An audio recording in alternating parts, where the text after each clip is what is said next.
भारत एवं समस्त विश्व को धम्म का ज्ञान, बुद्धि का ज्ञान एवं शांति का संदेश देने वाले शाक्य मुनि गौतम बुद्ध के धम्म के सिद्धांतों, बौद्ध धर्म की भारत को देन पर एवं समस्त विश्व को बौद्ध धर्म की देन और बुद्ध धर्म के इतिहास पर महत्वपूर्ण पुस्तकें पढ़िए और समाज को वह दिशा दीजिए जो गौतम बुद्ध ने 2500 वर्षों पहले देकर संसार को बौद्धमय किया।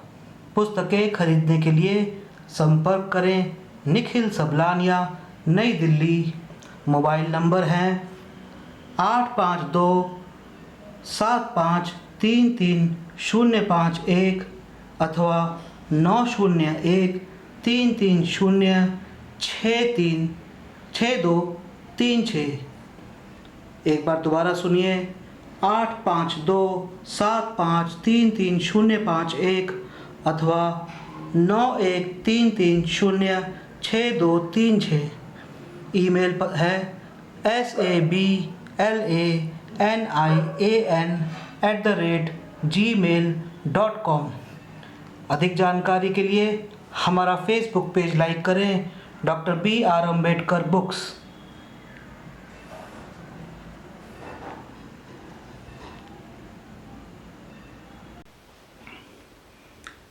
प्रिय बंधुओं, जय भीम, जय भारत, नमो बुद्धाय। आज मैं आपके सामने बाबा साहेब डॉक्टर भीमराव अम्बेडकर जी के महान बौद्ध ग्रंथ बुद्ध एंड हिज धम्म का हिंदी अनुवाद, भगवान बुद्ध और उनका धम्म का 30वां भाग प्रस्तुत करने जा रहा हूँ। अनुवादक हैं भद्दंत आनंद कोसलैन। पुस्तक समय प्रकाशन द्वारा प्रकाशित है। आप मुझसे बहुत सी बौद्ध ग्रंथ के ऊपर पुस्तकें खरीद सकते हैं। हमारा फेसबुक पेज है डॉक्टर B.R. अम्बेडकर बुक्स। हमारी वेबसाइट है www.cfmedia.in और आप मुझे डायरेक्ट फ़ोन कर भी बुक्स मंगवा सकते हैं, पुस्तक। पिछले भाग में भाग 29 में हमने जाना कि भगवान बुद्ध कहते हैं कि प्रज्ञा से महत्वपूर्ण शील है। प्रज्ञा और शील के होने के लिए करुणा अनिवार्य है और करुणा से भी महत्वपूर्ण मैत्री है। आगे हम बढ़ते हैं, जो कि खंड 3 भाग 5 का ही भाग चल रहा है। धम्म तभी सद्धम्म हो सकता है जब वह समस्त सामाजिक भेदभावों को मिटा दे। जैसे कि मैंने पहले भी कहा था, यह और इससे अगला भाग दोनों बहुत महत्वपूर्ण भाग हैं। ध्यान से सुनिएगा। धम्म तभी सद्धम्म हो सकता है जब वह आदमी और आदमी के बीच की दीवार गिरा दे। एक आदर्श समाज क्या है? देखिए, ये मैं कहूँगा आप उसको भारतीय समाज या कहूँ विश्व के सारे समाज, उस समाज कैसा हो, मानवीय समाज कैसा हो, उसको आज आपको पता लगेगा कि एक आदर्श समाज कैसा हो। एक आदर्श समाज क्या है? सीधा भगवान बुद्ध क्या कहते हैं? ब्राह्मणों के अनुसार वेदों ने आदर्श समाज की परिभाषा की है और वेद गलती की संभावना से परे हैं। अतः उनके द्वारा परिभाषित समाज ही आदर्श समाज है जिसे आदमी स्वीकार कर सकता है। देखिए, वेद और वेदों के बाद के ग्रंथ, उनमें बहुत से अंतर हैं, उनमें बहुत से द्वंद्व हैं। जैसे कुबेर, धन का स्वामी कुबेर, जिसे बहुत आज कहते हैं कि वे ब्राह्मणों का है, हिंदुओं का देवता है। कुबेर को वेदों में बुरा माना गया है, बुराई का प्रतीक माना गया है, लेकिन पुराणों में उसे अच्छा माना गया है। तो भगवान बुद्ध क्या कहते हैं? ब्राह्मणों के अनुसार वेदों ने आदर्श समाज की परिभाषा की है और वेद गलती की संभावना से परे हैं। अतः उनके द्वारा परिभाषित समाज ही आदर्श समाज है जिसे आदमी स्वीकार कर सकता है। वेद द्वारा निर्धारित आदर्श समाज को चतुर्वर्ण के नाम से जाना जाता है।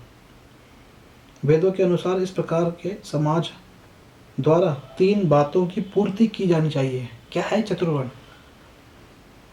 जैसे कहते हैं वर्ण सिस्टम, वर्णाश्रम। इसमें 4 वर्ण होने चाहिए: ब्राह्मण, क्षत्रिय, वैश्य तथा शूद्र। इन वर्गों का आपसी संबंध क्रमिक असमानता के सिद्धांत पर आश्रित होना चाहिए।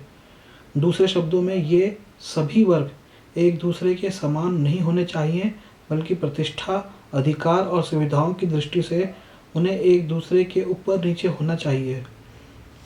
सबसे ऊपर ब्राह्मणों को रखा गया, क्षत्रियों को ब्राह्मणों के नीचे किंतु वैश्यों के ऊपर रखा गया, वैश्यों को क्षत्रियों के नीचे किंतु शूद्रों के ऊपर रखा गया, और शूद्रों को सबसे नीचे रखा गया।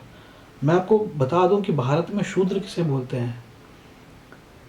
ये तो वर्ण व्यवस्था वेदों द्वारा थी जिसमें 4 वर्ण थे, लेकिन जो भारत के मूल निवासी थे उनको ब्राह्मणों ने इन वर्णों में नहीं रखा।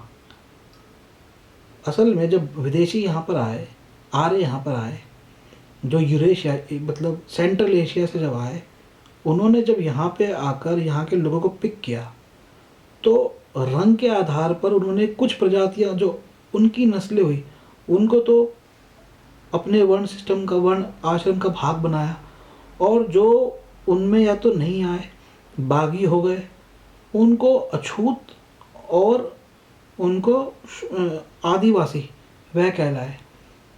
तो वह तो वर्ण आश्रम के बाहर भी नहीं। तो शूद्र हैं जो आज जिसे हम कहते हैं OBC, backward classes, backward caste, OBC, जैसे कायस्थ हो गया, अहीर हो गया, यादव हो गया, और लेकिन इस वर्ण आश्रम के बाहर जितनी भी शेड्यूल कास्ट हैं और शेड्यूल ट्राइब्स हैं वे इसके बाहर आते हैं। उनको आप शूद्र मत समझिएगा, ये बहुत वह अस्पष्ट अछूत अंतर्जय कहलाते हैं ब्राह्मणों के हिसाब से। चतुर्वर्ण की तीसरी विशेषता यह है कि प्रत्येक वर्ग अपने लिए निश्चित पेशे में लगा रहे। ब्राह्मण का पेशा है पढ़ना, पढ़ाना और धार्मिक संस्कार करना। क्षत्रिय का पेशा है वस्त्र शस्त्र धारण करना और लड़ना। वैश्य का पेशा है व्यापार तथा दूसरे कारोबार करना। शूद्र का पेशा है ऊपर के 3 वर्गों की सेवा करना, उनके सभी दासोचित काम करना। कोई एक वर्ग दूसरे वर्गों के पेशे में अतिक्रमण नहीं कर सकता। वह उनके पेशे की सीमा में पैर नहीं रख सकता। इस आदर्श समाज के सिद्धांत को ब्राह्मणों ने उचित ठहराया और लोगों में इसका प्रचार किया। यह स्पष्ट है कि इस चतुर्वर्ण के सिद्धांत का प्राण ही असमानता है। यह सामाजिक असमानता किसी ऐतिहासिक विकास का परिणाम नहीं है। देखिए, बहुत से लोग कहते हैं कि भारत का जो समाज, खास करके जैसे मैं हिंदू धर्म के हिसाब से नहीं कह रहा, लेकिन हिंदू समूह के हिसाब से, कि एक समूह जिसे हिंदू बोला जाता है, वह समाज में जो जाति व्यवस्था या वर्ण व्यवस्था जो स्थापित हुई है, तो बहुत से इतिहासकार, समाजशास्त्री, राजनीतिज्ञ, विद्वान लोग कहते हैं कि यह ऐतिहासिक विकास का परिणाम है। कि ऐतिहासिक विकास ऐसा हुआ कि जो लोग पढ़ने लग गए वे ब्राह्मण बन गए, जो बनिए बिजनेस में आ गए वो बढ़िया कहलाए, जो व्यापार में आ गए, जो लड़ने लग गए। तो ये कोई ऐतिहासिक विकास का परिणाम नहीं है, ये एक व्यवस्था स्थापित की गई। कुछ लोगों को एक व्यवस्था में रखा गया, कुछ लोगों को उस व्यवस्था में नहीं रखा गया। वह व्यवस्था है, कोई ऐतिहासिक विकास के हिसाब से नहीं बनी है। तो आगे कहते हैं कि असमानता ब्राह्मणवाद का शास्त्र संबंध सिद्धांत है। कि ब्राह्मणवाद का सिद्धांत क्या है कि असमानता, इनइक्वालिटी को ब्राह्मणवाद, देखिए बहुत से ब्राह्मण सुन रहे हो, वे उत्तेजित ना हो जाएं। ब्राह्मणवाद कोई भी कर सकता है। बेशक जो शुरुआत हुई वह विदेशी जो आर्य आए उनसे शुरुआत हुई, लेकिन यह तो असमानता तो ये मानिए कि कौन है ब्राह्मण, जो असमानता फैलाए वह ब्राह्मण है। यह हम इसका निष्कर्ष ऐसे निकाल सकते हैं। लेकिन हम आगे पढ़ते हैं। भगवान बुद्ध ने इसका जड़ मूल से विरोध किया। भगवान बुद्ध जाति के बहुत कट्टर विरोधी थे। अगर आपको भगवान बुद्ध के जाति के जो कितने विरोधी थे और वर्ण आश्रम के और गोत्र बल के कितने विरोधी थे, अगर आपको यह और जानना है डिटेल से, और तो इसके लिए आप दीघ निकाय अवश्य पढ़े, त्रिपिटक का। भगवान बुद्ध जातिवाद के बहुत कट्टर विरोधी थे और समानता के सबसे बड़े समर्थक थे। जातिवाद और असमानता के समर्थन में दिया गया कोई भी ऐसा तर्क नहीं है जिसका उन्होंने खंडन ना किया हो। ऐसे अनेक ब्राह्मण थे जिन्होंने इस विषय में बुद्ध को चुनौती दी, लेकिन तथागत ने उन्हें हराकर एकदम मौन कर दिया। अश्वलायन सुत्त में एक कथा इस प्रकार कही गई है कि एक बार सभी ब्राह्मणों ने अपने में से एक अश्वलायन नाम के ब्राह्मण को राजी करके भगवान बुद्ध के पास भेजा कि वह जाकर जातिवाद और असमानता के विरुद्ध व्यक्त किए गए बुद्ध के विचारों का खंडन करे। अश्वलायन तब भगवान बुद्ध के पास गया और उसने ब्राह्मणों की श्रेष्ठता का पक्ष भगवान बुद्ध के सामने रखा। उसने कहा, श्रवण गौतम, ब्राह्मणों का मत है कि ब्राह्मण ही ऊंचे वर्ग के हैं, शेष उनसे नीचे हैं। ब्राह्मण ही शुक्ल वर्ण है, शेष सब वर्ग कृष्ण वर्ण है। कृष्ण अर्थात काला, कि ब्राह्मण ही शुक्ल अर्थात साफ सफेद, शुक्ल वर्ण है अर्थात वह ब्राह्मण ही रंग जो है उनका साफ रंग है, बाहर से आए हुए थे, विदेशी थे, एशिया से थे, सेंट्रल एशिया से। शेष सब वर्ग, देखिए यहीं से पता लगता है कि जब वे आए होंगे तो यहाँ पर शेष सब लोग काले थे। भारत का तो गर्म माहौल होता है, तो यहाँ के काले रंग के लोग थे। शेष सब वर्ग कृष्ण वर्ण के हैं। पवित्रता का वास केवल ब्राह्मणों में है, अब्राह्मणों में नहीं। केवल ब्राह्मण ही ब्रह्मा के औरस पुत्र हैं। अगर वे कह रहे हैं कि केवल ब्राह्मण ही ब्रह्मा के औरस पुत्र हैं, तो इस बात को समझिए कि जो लोग अपने आप को कोई हिंदू धर्म का मानता है, ब्राह्मण नहीं है, वे नहीं कह सकते कि ब्रह्मा के औरस पुत्र हैं, क्योंकि वे कह रहे हैं कि केवल ब्राह्मण अर्थात ब्रह्मा का भारत के बाकी लोगों से, ब्राह्मणों के अलावा किसी और से कोई लिंक नहीं है। अगर ये पुरानी बात है उसके हिसाब से तो यही निष्कर्ष निकलता है। उसके मुख से उत्पन्न, उसके रचे हुए, उसके पैदा किए हुए तथा उसके उत्तराधिकारी हैं। श्रमण गौतम का इस विषय में क्या कहना है? तथागत के उत्तर ने अश्वलायन के तर्क को ध्वस्त कर दिया। बुद्ध ने कहा, अश्वलायन, क्या ब्राह्मणों की ब्राह्मण पत्नियां ऋतुमती नहीं होती, गर्भ धारण नहीं करती और संतान का प्रसव नहीं करती? यह होते हुए भी क्या ब्राह्मणों का वही मत है जो तुमने कहा है? यद्यपि ब्राह्मण भी वैसे ही स्त्रियों से उत्पन्न होते हैं जैसे अन्य लोग होते हैं।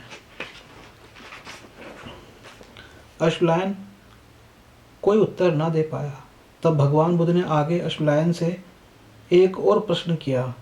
अश्वलायन, यदि एक क्षत्रिय एक ब्राह्मण कन्या से सहवास करे तो संतान कैसी होगी? क्या यह पशु संतान होगी अथवा मानव संतान? फिर भी अश्वलायन के पास कोई उत्तर न था। जहाँ तक नैतिक विकास की संभावना है, तो क्या एकमात्र ब्राह्मण ही इस देश पे अपने मन में प्यार विकसित कर सकता है जो घृणा और द्वेष से मुक्त हो? अश्वलायन ने उत्तर दिया, नहीं, चारों वर्ग के लोग कर सकते हैं। अश्वलायन, क्या तुमने कभी सुना है कि यवन और कंबोज देशों में तथा अन्य पड़ोसी देशों में भी दो ही तरह के वर्ग होते हैं, एक स्वामी और दूसरा गुलाम? एक स्वामी कभी गुलाम हो सकता है और एक गुलाम भी कभी स्वामी बन सकता है। अश्वलायन ने कहा, हाँ, मैंने ऐसा सुना है। यदि तुम्हारा चतुर्वर्ण एक आदर्श समाज है तो फिर यह पूरे संसार में क्यों नहीं है? इनमें से किसी भी एक बात को लेकर अश्वलायन अपने जातिवाद और समानता के पक्ष का समर्थन नहीं कर सका। उसे एकदम मौन ही रहना पड़ा। अंत में अश्वलायन बुद्ध का शिष्य हो गया। वासेठ नाम के एक ब्राह्मण ने तथागत का धम्म ग्रहण कर लिया था। दूसरे ब्राह्मण इस धम्म परिवर्तन के लिए उसे गालियां देते थे। एक दिन वह भगवान बुद्ध के पास गया और उन्हें जाकर वह सब सुना दिया। ये दीघ निकाय में है जो मैं पढ़ रहा हूँ। आम्बट, वासेठ, आम्बट। एक दिन वह भगवान बुद्ध के पास गया और उन्हें जाकर वह सब सुना दिया जो ब्राह्मण उसके बारे में कहते थे। वासेठ ने कहा, भगवान, ब्राह्मण इस प्रकार कहते हैं कि ब्राह्मण का ही सामाजिक स्तर श्रेष्ठ है, बाकी सबका निम्न है। केवल ब्राह्मण ही सामाजिक श्रेणी में श्रेष्ठ होता है, दूसरे निम्न श्रेणी के होते हैं। केवल ब्राह्मण ही शुक्ल वर्ण का होता है, दूसरे कृष्ण वर्ण के होते हैं। केवल ब्राह्मण ही शुद्ध वंशोत्पन्न है, अब्राह्मण नहीं। केवल ब्राह्मण ही ब्रह्मा के औरस पुत्र हैं, उनके मुंह से उत्पन्न है, ब्रह्मा की संतान है, ब्रह्मा द्वारा रचे गए हैं, ब्रह्मा के उत्तराधिकारी हैं। जहाँ तक तुम्हारी बात है तुम अप ये भगवान बुद्ध कहते हैं, जहाँ तक तुम्हारी बात है तुम अपने अभिजात वर्ग का त्याग करके उस नीचे वर्ग में सम्मिलित हो गए हो। अच्छा, ये उस उनको कह रहे हैं, वासेठ को कह रहे हैं दूसरे ब्राह्मण, कि जहाँ तक तुम्हारी बात है तुम अपने अभिजात वर्ग का त्याग करके उस नीचे वर्ग में सम्मिलित हो गए हो जिसमें निम्न वर्ग है, सिरमुंडे श्रमण हैं जो अभद्र हैं, कृष्ण वर्णी हैं अर्थात काले वर्ण के हैं बौद्ध भिक्खु, जो पैरों से उत्पन्न शूद्र हैं। तुम्हारे लिए यह रास्ता ठीक नहीं, यह रास्ता उचित नहीं। इस पर भी तुम अपने अभिजात वर्ग का त्याग करके उस नीच वर्ग में सम्मिलित हो गए हो। उन सिरमुंडों, उन गंवारों, उन कृष्ण वर्ण के लोगों, उन शूद्रों के साथ जो हमारी जाति की जातियों से उत्पन्न वर्ण है, हमारी जाति की जातियों से उत्पन्न वर्ण है। भगवान इन शब्दों में ब्राह्मण मुझे दोष देते हैं, मेरी निंदा करते हैं, दिल खोलकर गाली देते हैं। भगवान बुद्ध ने कहा, वासेठ, तो निश्चय से ब्राह्मण ऐसा कहते समय अपनी प्राचीन कहानी जनश्रुति को भूल गए हैं। इसके विपरीत दूसरे वर्णों की सभी स्त्रियों की तरह ब्राह्मणियां भी संतान उत्पन्न करती तथा उनका पालन पोषण करती हुई देखी जाती है। ऐसा होने पर भी माता को योनि से उत्पन्न वे ब्राह्मण ही कहते हैं कि ब्राह्मण ब्रह्मा के औरस पुत्र हैं, ब्रह्मा के मुंह से उत्पन्न हुए हैं, उसकी उत्पत्ति है तथा वे ब्राह्मण के उत्तराधिकारी हैं। एक बार एक एसुकारी ब्राह्मण 3 प्रश्नों को लेकर बुद्ध से शास्त्रार्थ करने गया। पहला प्रश्न जो उसने उठाया वह पेशों के स्थायी वर्गीकरण के बारे में था। वर्गीकरण के पक्ष में बोलते हुए उसने कहा, मैं आपसे एक प्रश्न पूछने आया हूँ। ब्राह्मणों का कहना है कि क्योंकि वे सर्वोपरि हैं इसलिए वे किसी की सेवा नहीं करेंगे, अन्य सभी उन्हीं की सेवा करने के लिए उत्पन्न हुए हैं। श्रमण गौतम, सेवा अर्थात पेशों के 4 विभाग किए गए। ब्राह्मणों द्वारा की जाने वाली सेवा, क्षत्रियों द्वारा की जाने वाली सेवा, वैश्य द्वारा की जाने वाली सेवा तथा शूद्र द्वारा की जाने वाली सेवा। किंतु एक शूद्र की तो कोई दूसरा शूद्र ही सेवा कर सकता है, दूसरा कौन शूद्र की सेवा करेगा? श्रमण गौतम, आपका इसके बारे में क्या मत है? भगवान ने एसुकारी ब्राह्मण से एक प्रति प्रश्न पूछकर उसके प्रश्न का उत्तर दिया। तथागत ने कहा, क्या सारा संसार ब्राह्मणों के इस वर्गीकरण के ही अनुसार है? जहाँ तक मेरी बात है, न मैं यही कहता हूँ कि सभी सेवाएं अर्थात पेशे की ही जानी चाहिए, न यही कहता हूँ कि सभी सेवाएं नहीं की जानी चाहिए। यदि किसी सेवा के करने से आदमी की स्थिति खराब होती है, अच्छी नहीं होती, तो वह सेवा नहीं की जानी चाहिए। किंतु यदि किसी के करने से आदमी की स्थिति खराब होने के बजाय बेहतर होती है, तो वह सेवा की जानी चाहिए। यही एक कसौटी है जिस पर क्षत्रिय, ब्राह्मणों, वैश्यों, शूद्रों की सेवा के बारे में समान रूप से निर्णय किया जाना चाहिए। हर व्यक्ति की ऐसी सेवा करने से इनकार करना चाहिए जो उसकी स्थिति को खराब बनाती हो, किंतु हर व्यक्ति को ऐसी सेवा करनी चाहिए जो उसकी स्थिति को उत्पन्न बनाती हो। दूसरा प्रश्न एसुकारी ब्राह्मण ने उठाया, आदमी के स्तर को निश्चित करने के लिए उसकी वंश परंपरा का विचार क्यों नहीं किया जाना चाहिए? इस प्रश्न का तथागत ने इस प्रकार उत्तर दिया, जहाँ तक वंश परंपरा के गौरव की बात है, एक आदमी जिस वंश में जन्म ग्रहण करता है उससे उसका नामकरण मात्र होता है कि वह क्षत्रिय अथवा ब्राह्मण है अथवा वैश्य है अथवा शूद्र है। जैसे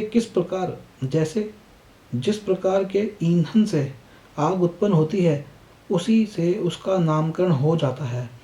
यह लकड़ी की आग है, यह चैली की आग है, यह लकड़ी की गांठ की आग है अथवा यह गोबर की आग है। इसी प्रकार आदमी के लिए सद्धम ही उसका वास्तविक धन है।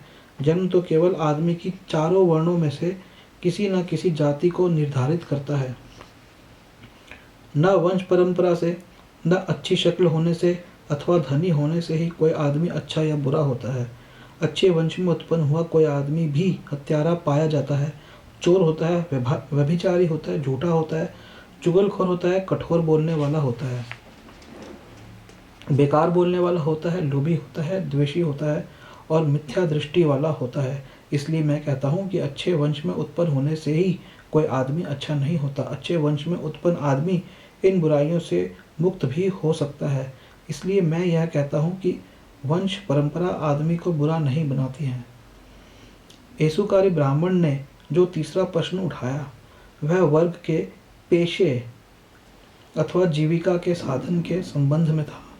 एक उस येसुकारी ब्राह्मण ने तथागत से कहा, ब्राह्मण 4 तरह के जीविका के साधनों का विधान करते हैं। 1 ब्राह्मणों के लिए भिक्षा, 2 क्षत्रियों के लिए तीर कमान सीखना, 3 वैश्यों के लिए व्यापार तथा पशुपालन और 4 शूद्रों के लिए बहंगी बहंगी पर दूसरों का धान ढोना। यदि इनमें से कोई अपना पेशा छोड़कर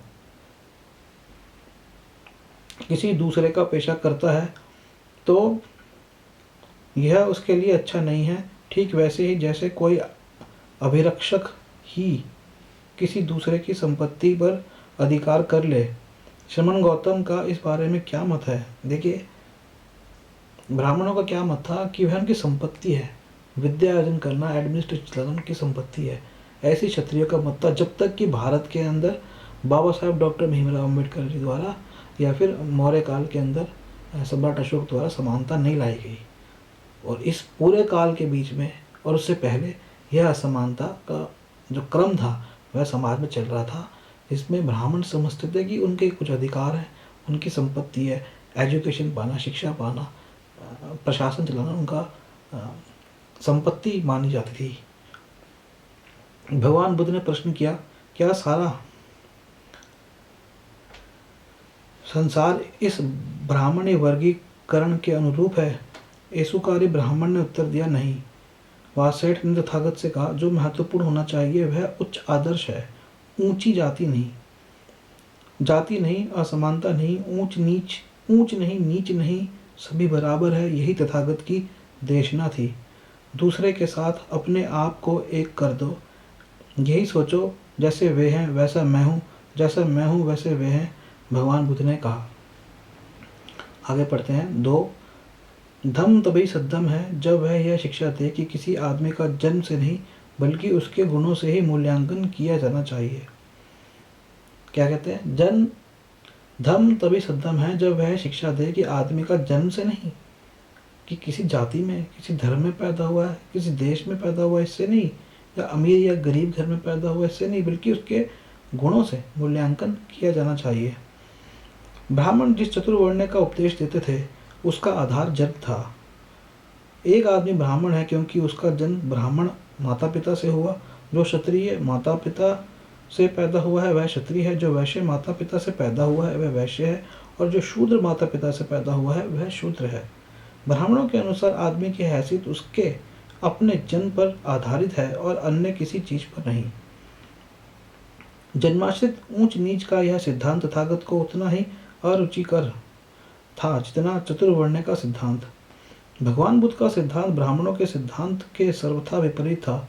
उनका सिद्धांत था कि किसी आदमी के महत्व का मूल्यांकन जन्म से नहीं बल्कि उसके गुणों से ही किया जाना चाहिए। जिस अवसर पर भगवान बुद्ध ने अपने इस सिद्धांत का उपदेश दिया उस अवसर की अपनी विशिष्टता है। एक समय भगवान बुद्ध अनाथपिंडिक के जेतवनाराम में ठहरे हुए थे। एक दिन पूर्वाह में उन्होंने अपना भिक्षा पात्र लिया और भिक्षार्थ सावथी में प्रवेश किया। उस समय यज्ञाग्नि प्रज्वलित थी और यज्ञ की तैयारी चल रही थी। सावथी में घर घर भिक्षाटन करते भगवान बुद्ध उस अज्ञिक ब्राह्मण के घर पहुंचे। तथागत को दूर से आता देख कर ब्राह्मण क्रोधित हो उठा और बोला, मुंडक वहीं रह, तुच्छ श्रमण वहीं रह, वृषल वहीं रह। वृषल अर्थात शूद्र, जो पैरों से पैदा हुआ होता है, शूद्र से बोलते हैं। जब ब्राह्मण ने इस प्रकार, देखिए ये वृषल कह रहे हैं भगवान बुद्ध को। बहुत से लोग कहते हैं कि भगवान बुद्ध क्षत्रिय थे, क्षत्रिय नहीं थे, वे भारत के मूल निवासी थे और वह शूद्र थे, ब्राह्मणों के हिसाब से शूद्र थे, लेकिन भारत के मूल निवासी थे, क्षत्रिय वर्ण के नहीं थे। जब ब्राह्मण ने इस प्रकार बोला तो तथागत ने उसे संबोधित करते हुए पूछा, हे ब्राह्मण, क्या तू जानता है कि वृषल अर्थात अछूत, यहाँ पे इन्होंने अछूत बोला वृषल को, वृषल कौन होता है अथवा कौन से कर्म आदमी को वृषल बनाते हैं? नहीं श्रमण गौतम, मैं नहीं जानता कि वृषल कौन होता है, न यह ही जानता हूँ कि कौन से कर्म आदमी को वृषल बनाते हैं। भगवान बुद्ध ने कहा, यदि तुम यह जान लोगे कि वृषल कौन होता है तो इससे तुम्हारी कुछ हानि नहीं होगी। अच्छा, जब आप हठ करते हैं कि मैं जान लूँ तो बताइए, ब्राह्मण अक्की बोला। ब्राह्मण जब राजी हो गया तो तथागत ने कहा, जो आदमी क्रोधी हो, द्वेष रखता हो, अनैतिक हो, पर निंदा करने वाला हो, मिथ्या दृष्टि हो और वंचक हो, तो जान लो कि वह वृषल है। जो भी व्यक्ति इस संसार में प्राणियों को हानि पहुंचाता है, चाहे वे एकज हो अथवा द्विज, जिसके मन में प्राणियों के प्रति दया नहीं है, जान लो कि वह वृषल है। जो भी कोई ग्रामों और झोपड़ियों को नष्ट करता है और घर और घेर लेता है, जो अत्याचारी है, तो जान लो कि वह वृषल है। चाहे गांव में अथवा जंगल में जो भी किसी दूसरे की चीज़ को छीनता है अर्थात चुराता है, तो जान लो कि वह वृषल है।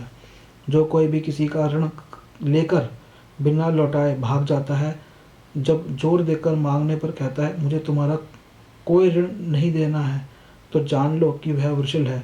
जो कोई भी किसी वस्तु की कामना से सड़क पर अकेले चलते हुए आदमी को मार डालता है और लूट लेता है, तो जान लो कि वह वृषल है।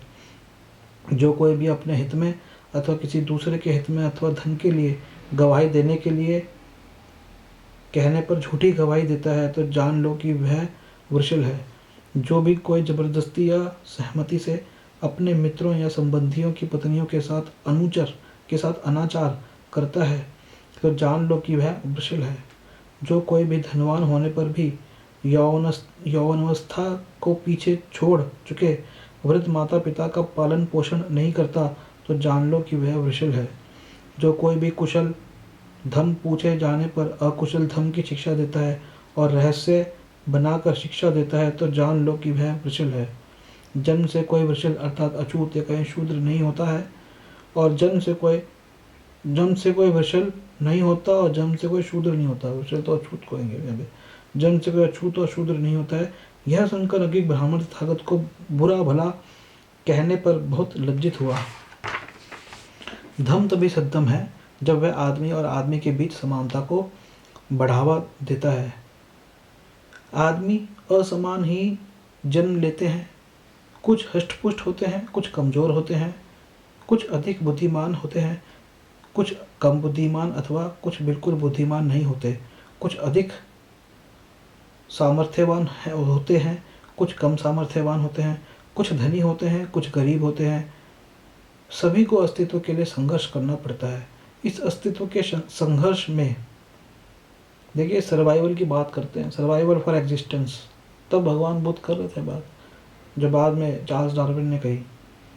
इस अस्तित्व के संघर्ष में यदि असमानता को स्वाभाविक स्थिति स्वीकार कर लिया जाए, तो सबसे कमज़ोर का तो कहीं ठिकाना ही नहीं रहेगा। जैसे कहते हैं कि माइनॉरिटी हो, किसी कंट्री में माइनॉरिटी को दबा दो तो माइनॉरिटी क्या रहेगी। अगर हर चीज़ आप मेजोरिटी के हिसाब से चलोगे तो काहे की माइनॉरिटी बेचारी क्या करेगी।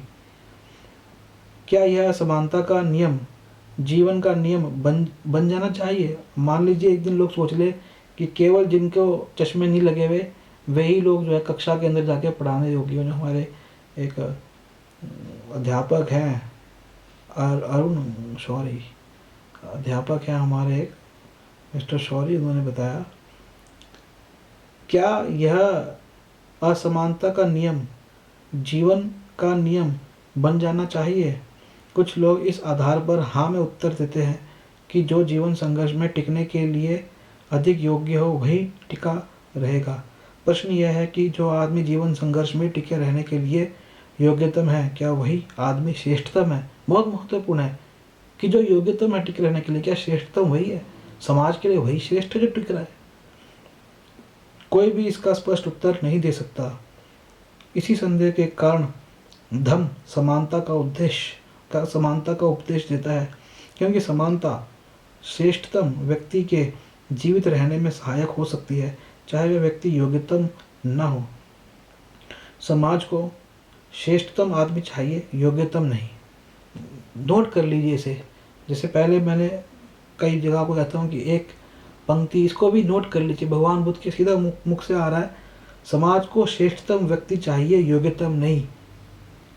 मेरिटोरियस, मेरिट वाला इंसान नहीं चाहिए समाज को, श्रेष्ठ चाहिए, सोशल चाहिए, समाज का भला करने वाला चाहिए। खाली मेरिट वाला, इंटेलिजेंट, डिग्री प्राप्त करने वाला नहीं चाहिए। इसलिए यही प्राथमिक कारण है जिसके कारण धम्म समानता का समर्थक है। भगवान बुद्ध का यही दृष्टिकोण था और इसलिए उनका यह तर्क था कि जो धम्म समानता का समर्थक नहीं है वह अपनाने योग्य नहीं है। क्या आप किसी ऐसे धर्म का आदर कर सकते हैं या उसमें विश्वास कर सकते हैं जो ऐसे कर्म की सिफारिश करता है, जो दूसरों को दुखी बनाकर स्वयं सुखी बनने की शिक्षा देता हो, अथवा अपने को दुखी बनाकर दूसरे को सुखी बनाने की शिक्षा देता हो, अथवा अपने को और दूसरों को, दोनों को दुखी बनाने की शिक्षा देता हो?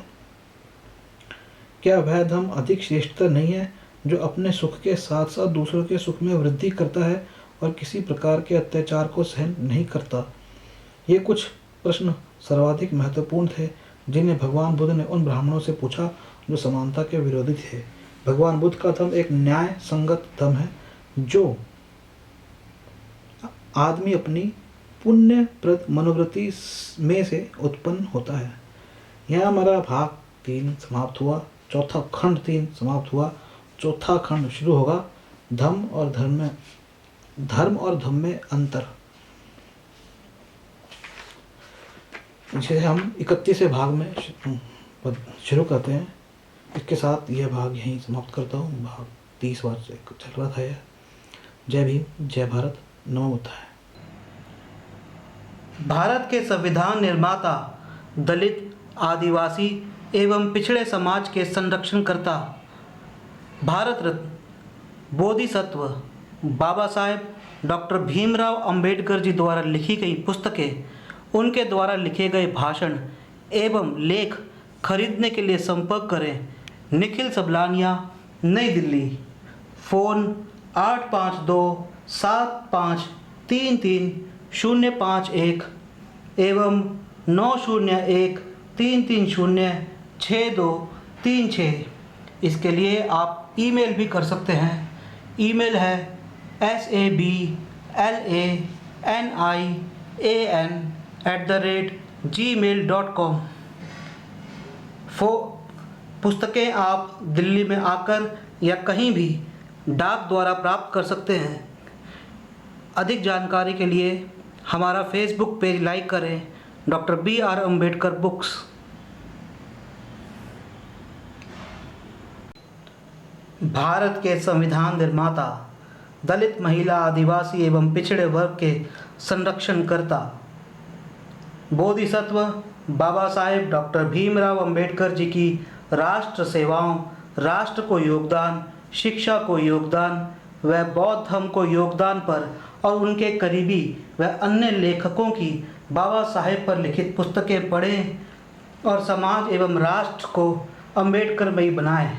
पुस्तकें खरीदने के लिए संपर्क करें निखिल सबलानिया, नई दिल्ली। मोबाइल 852-7533-051 अथवा 9013306236।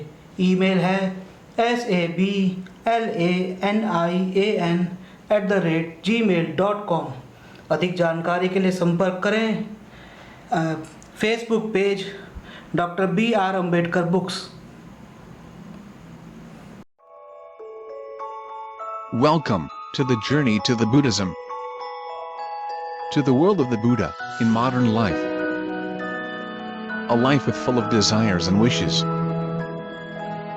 A life of lust, passion and physical craving. A life that seeks happiness in material and pleasure. Can the Buddha give meaning to such a life? What is the meaning of an enlightened love in life?